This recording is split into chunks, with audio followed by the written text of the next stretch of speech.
संतोषी माता की यह कथा सुनने से धन धान्य और पुत्र की प्राप्ति होती है। बोलो जय माँ संतोषी।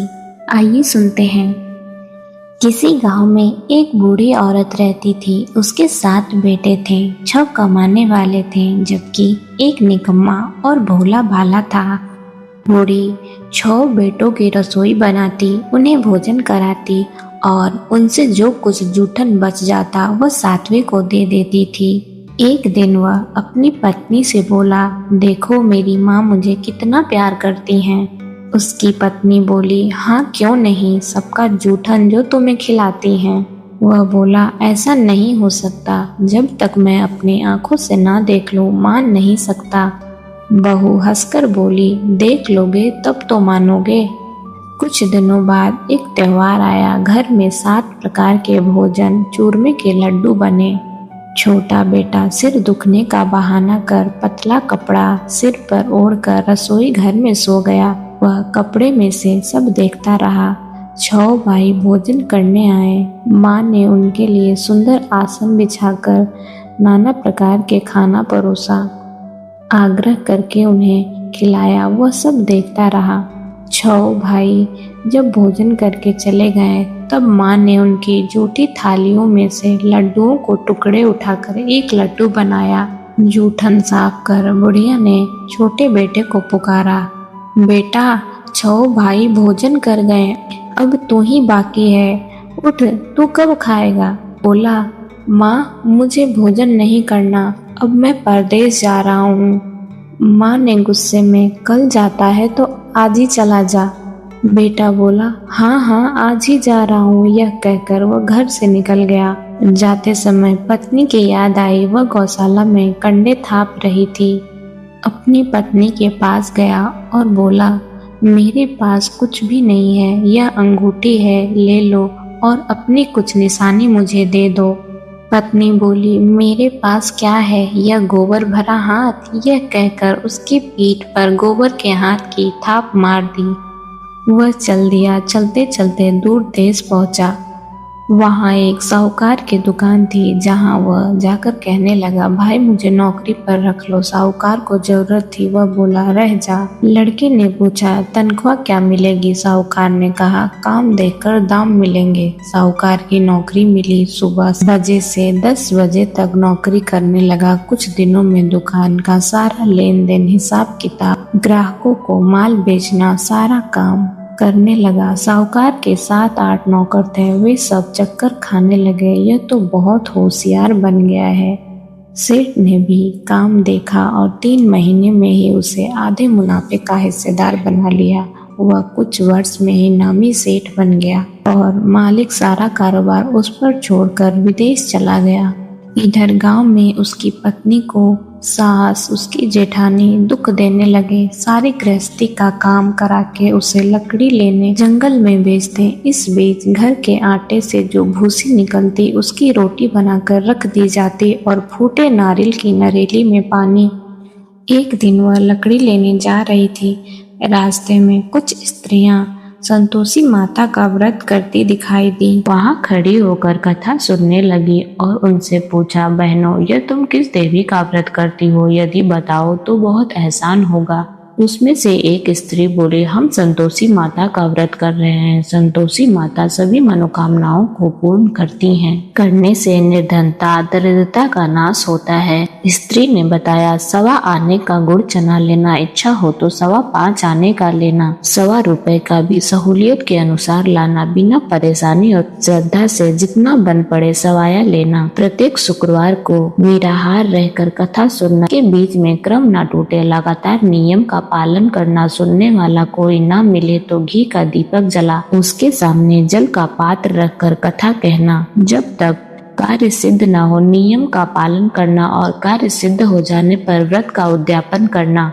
3 महीने में माता फल को पूरा करती हैं। यदि किसी के ग्रह में दोष होता है तो 3 वर्ष में कार्य सिद्ध करती हैं। माता के उद्यापन में 2.5 सेर आटे का खाजा तथा इसी परिणाम में खीर तथा चने का साग लाना, 8 लड़कों को भोजन कराना, जहाँ तक मिले देवर जेठ भाई बंधु के, ना मिले तो रिश्तेदारों और पड़ोसियों के बुलाना, उन्हें भोजन करा यथाशक्ति दक्षिणा दे, माता का नियम पूरा करना, उस दिन घर में कोई खटाई न खाए। यह सुन बुढ़िया के लड़के की बहू चल दी।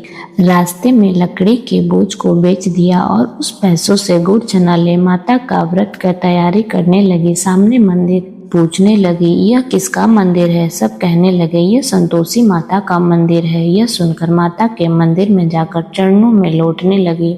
माँ, मैं अज्ञानी हूँ, व्रत के नियम नहीं जानती, मैं दुखी हूँ। हे माता जगत जननी, मेरा दुख दूर कीजिए, मैं आपकी शरण में हूँ। माँ को दया आई। एक शुक्रवार बीता, दूसरे शुक्रवार को पति का पत्र आया, तीसरे शुक्रवार को उसका भेजा हुआ पैसा। यह देख जेठानियों के मुंह सिकोड़ने लगे, लड़के ताने देने लगे। काकी के पास पत्र आने लगा, रुपया आने लगा, अब तो काकी की खातिर बढ़ेगी। बहू सरलता से कहती, भैया कागज आए, रुपया आए, हमसे क्या? ऐसा कहकर आंखों में आंसू भरकर संतोषी माता के मंदिर में जाकर कहती, माँ, मैंने रुपए पैसे कब मांगे थे? मुझे पैसे से क्या काम है? मुझे अपने सुहाग से काम है, मुझे मेरे स्वामी के दर्शन करने हैं। तब माता संतोषी प्रसन्न होकर कहा, जा बेटी, तेरा स्वामी आएगा। अब संतोषी माँ विचार करने लगी, इस भोली को मैंने कह तो दिया कि तेरा पति आएगा, पर वो तो इसे स्वप्न में भी याद नहीं करता। उसे याद दिलाने के लिए मुझे ही जाना पड़ेगा। इस तरह माता जी स्वप्न में लड़के को दर्शन देकर कहा, साहूकार के बेटे, सोता है या जागता है? वह कहने लगा, माता, सोता भी नहीं हूँ, जागता भी नहीं हूँ, कहिए क्या आज्ञा है? माँ कहने लगी, तेरा घर बार है कि नहीं? वह बोला, मेरे पास सब कुछ है, माँ बाप भाई भाभी बहू, क्या कमी है? माँ बोली, भोले पुत्र, तेरी बहू घोर कष्ट उठा रही है। तेरी माँ भाभी उसे बहुत परेशान करती हैं, वह तेरे लिए तरस रही है। वह बोला, हाँ माता जी मालूम है, परंतु कैसे जाऊं? परदेश की बात है, लेन देन का हिसाब, कोई जाने का रास्ता नहीं नजर आता, कैसे चला जाऊं? माँ कहने लगी। सवेरे नहा धोकर संतोषी माता का नाम ले घी का दीपक जला, दुकान पर बैठना, देखते देखते सारा लेन देन चुक जाएगा, जमा किया माल बिक जाएगा, सांझ होते होते धन का भारी ढेर लग जाएगा।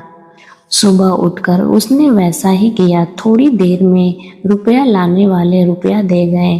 कोठे में भरे सामान खरीदार नगद दाम दे सौदा करने लगे। शाम तक धन का भारी ढेर लग गया। मन में माता का नाम ले चमत्कार देख प्रसन्न होकर घर के जाने के लिए गहने वस्त्र कपड़ा खरीदने लगा। यह सब काम निपटा तुरंत घर को रवाना हुआ। उधर उसकी पत्नी जंगल में लकड़ी लेने जाती, रोज मंदिर में विश्राम करती थी।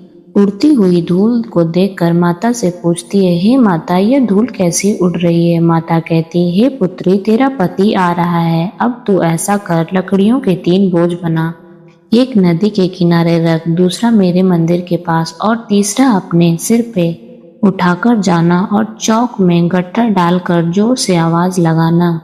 लो सासू जी, लकड़ियों का गट्ठर लो, भूसी की रोटी दो, नारियल के खोपड़े में पानी दो, आज मेहमान कौन आया है? बहू ने ऐसा ही किया। यह सुनकर उसकी सास बाहर आके अपने दिए हुए कष्टों को भुलाने के लिए बहू से कहती है, तेरा घरवाला ही तो आया है, आ बैठ, मीठा भात खा, भोजन कर, कपड़े गहने पहन। उसकी आवाज सुनकर पति बाहर आता है। अंगूठी को देखकर उसे याद आ जाता है। माँ से पूछता है, यह कौन है? माँ बोली, बेटा, यह तेरी बहू है, जब से तू गया है गांव में भटकती फिरती है, काम काज कुछ नहीं करती, 4 पहर खा जाती है। बोला, ठीक है माँ, मैंने इसे भी देखा और तुम्हें भी देखा, अब मुझे दूसरे घर की चाबी दे दो। माँ बोली, ठीक है, जैसी तेरी मर्जी। एक दिन में राजा के महल जैसा ठाट बाट बन गया। अब क्या, बहू सुख भोगने लगी। इतने में शुक्रवार आया। उसने अपने पति से कहा, मुझे माता संतोषी का उद्यापन करना है। पति बोला, खुशी से कर लो। वो उद्यापन की तैयारी करने लगी। जेठानियों के लड़कों को भोजन के लिए कहने गई। जेठानियों ने अपने बच्चों को खटाई मांगने के लिए सिखा दिया, जिससे उसका उद्यापन पूरा ना हो सके। लड़के पेट भर खाना खाने के बाद खटाई मांगने लगे। हमें खीर नहीं भाता, हमें कुछ खटाई खाने को दे दो। वह कहने लगे, भाई खटाई किसी को नहीं दी जाएगी, ये संतोषी माता का प्रसाद है। लड़के उठकर खड़े हो गए, बोले पैसा लाओ। भोली बहू कुछ जानती नहीं थी, उन्हें पैसे दे दिए। लड़के उसी समय हट करके इमली ले खाने लगे। यह सब देखकर बहू पर माता जी का कोप हो गया। राजा के दूत उसके पति को पकड़कर ले गए। जेठ जेठानी मन मन ताने मारने लगे। लूट लूट कर धन इकट्ठा कर लाया था, अब सब मालूम पड़ जाएगा, जेल की मार खाएगा। बहू यह सब सहन न कर सकी, रोती हुई माता के मंदिर गई और कहने लगी, हंसाकर क्यों रुलाने लगी? माता बोली, बेटी तूने मेरा उद्यापन भंग किया है। वह कहने लगी, माता मैंने कुछ अपराध नहीं किया, मैंने तो भूल से लड़कों को पैसे दे दिए थे, मुझे क्षमा कीजिए, मैं फिर आपका उद्यापन करूंगी। माँ बोली, अब भूल मत करना। वह कहती है, अब भूल नहीं होगी।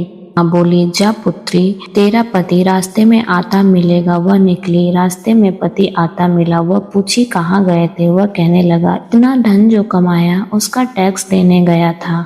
बहू बोली, भला हुआ, अब घर चलो। फिर कुछ दिन बाद शुक्रवार आया। वह बोली, मुझे माता का उद्यापन करना है। पति ने कहा, करो। फिर वह जेठ के लड़कों को भोजन के लिए कहने गई। जेठानी ने एक दो बातें सुनाई और लड़कों को सिखाने लगी, तुम सब पहले की तरह खटाई मांगना। लड़के भोजन करने से पहले, हमें खीर नहीं खानी, हमारा जी बिगड़ता है, कुछ खटाई खाने को दे दो। वह बोली, खटाई किसी को नहीं मिलेगी, आना हो तो आओ। वह ब्राह्मण के लड़कों को लाकर भोजन कराने लगी। यथाशक्ति दक्षिणा दे एक एक फल उन्हें दे दिया और उन्हें विदा किया। माता संतोषी प्रसन्न हुई।